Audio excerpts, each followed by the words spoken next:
Hi, welcome to the podcast by Dr. Sushma Singh. Let us start Unit 2, Theoretical Approaches, and our conversation topic is functionalism. In any society, there is an inbuilt mechanism to socialize the individual and to transmit its culture to the young. As a simple society transforms itself into an industrialized and a modernized state, instruction for the young becomes increasingly differentiated, complex, and closely connected with other features of the society. The resulting demands of the learning process are fulfilled by establishing a formal educational system. This system prepares the young for the transition from the confined and concentrated relationships of the family to the impersonal and diversified relationships of the larger society. With the rise in importance of the educational system and related institutions in society, various scholars initiated their investigations on education as a legitimate field of study. The scholars are not from the discipline of sociology alone, but from different disciplines. As a result of extensive input of scholarship and expertise from diverse disciplines, the boundaries between the sociology of education and other participating disciplines are greatly blurred. In this unit, we will discuss the major theoretical approaches towards the understanding of the sociology of education. The unit deals with education as a field of study and provides a broad overview of research and methods used by sociologists. It explains four major theoretical approaches used in the sociology of education: functionalism, conflict theory, interactionalism, and postmodernism. The unit concludes with an analytic comment on theoretical developments. Now, let us move to the next point: functionalism.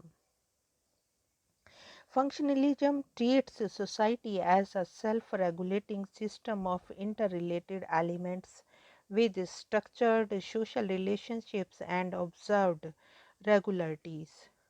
Functionalists perceive society as similar to the biological organism, which is composed of many distinct but interdependent parts, with each part contributing to the functioning or survival of the whole system.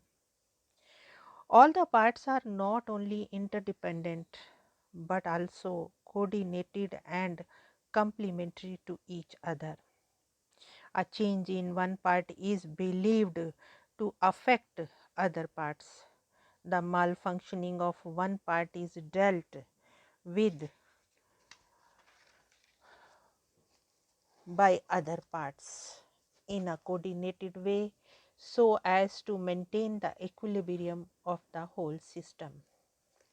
Functionalists do not give weightage to abrupt changes in the whole system. They lay emphasis on the absence of disruptive internal factors that disturb the overall stability of the system. Various components or units of the society operate in consonance with common perceptions, sentiments, values, and beliefs of the system.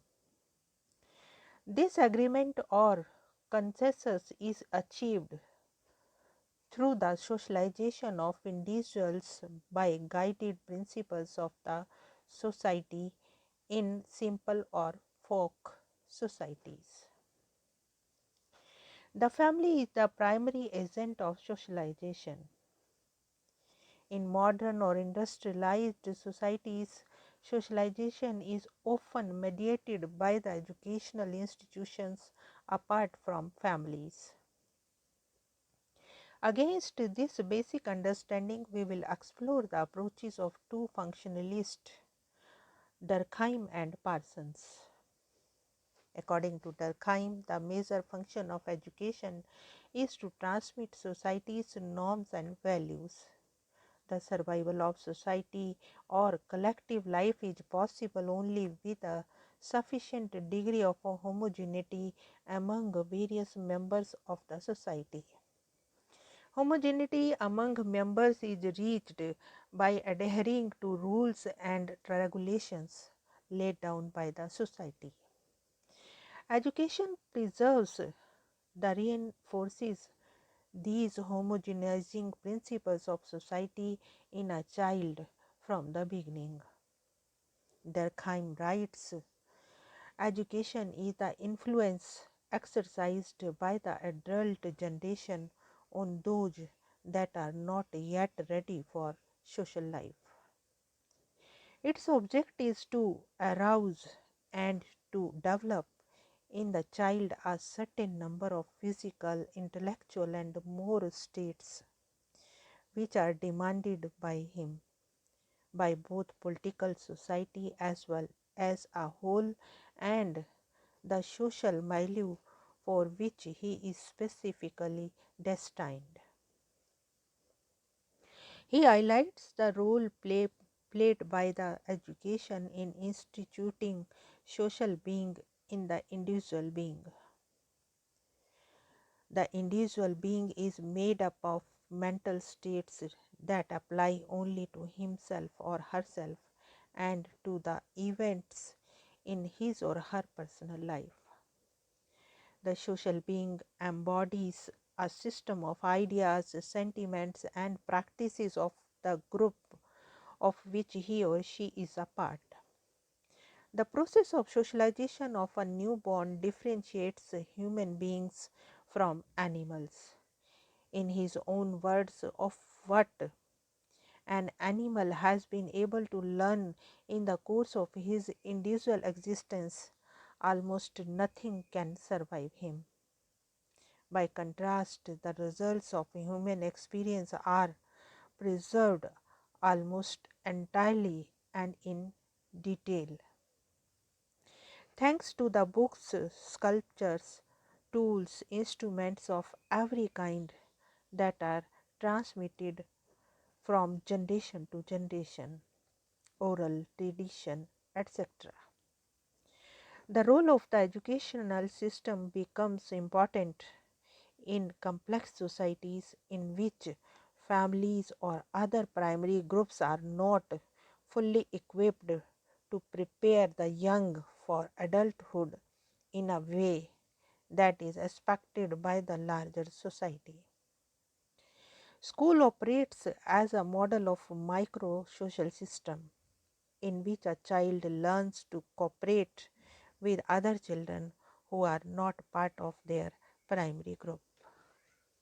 The training acquired by children in school forms the basis of their behavior outside the school. According to Durkheim, specific skills imparted in the educational institutions are necessary to maintain the division of labor in society.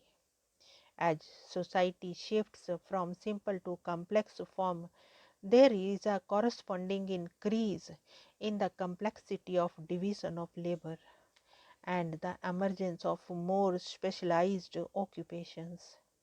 In simple societies, division of labor demands generic skill sets that can be passed on easily through families. In complex industrial society, however, families find themselves at a loss to impart complex and specialized skill sets. Maintaining equilibrium among various layers of occupational structure or divisions of labor is important in maintaining social order. Educational institutions give the required specific skills to their members according to the demands of the society and prepare them to play role sets offered by the society. Durkheim explains that the state holds the responsibility of governing the educational system and it decides the nature of moral principles taught to the members. Teachers at the schools are representative of the state. There is an underlying assumption that the nature of norms, values, and skills imparted by the educational systems are decided without any bias or discrimination to any unit of society, aiming at social solidarity. Here we want to close this lecture. Thank you so much for choosing this podcast.